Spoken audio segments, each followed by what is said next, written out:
പിന്നെ ഇപ്പോൾ നമ്മുടെ കർണാടകയെ നോക്കുമ്പോൾ നമുക്ക് ഇതുവരെ ഇയർ ബാച്ച് ആയിരുന്നു. ഇപ്പം അടുത്താണ് റീസെന്റ് ആണ് നമ്മൾ സെം ബാച്ച് സ്റ്റാർട്ട് ചെയ്ത്. ബാക്കി അനദർ സ്റ്റേറ്റ്സിലൊക്കെ നമുക്ക് ഓൾറെഡി സെം ബാച്ച് ആയിരുന്നു നഴ്സിംഗ് എന്ന് പറയുമ്പോൾ. അപ്പോൾ ഇയർ ബാച്ച് ആയിരുന്നു അല്ലേ?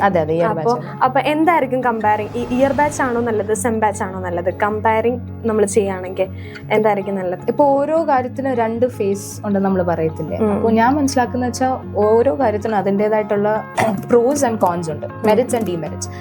എൻ്റെ സമയത്ത് ഇയർ ബാച്ച് ആയിരുന്നപ്പോൾ ഇപ്പം ഓരോ ഇയറിലും അതിൻ്റെതായിട്ട് സബ്ജക്ട്സ് ഉണ്ടായിരുന്നു.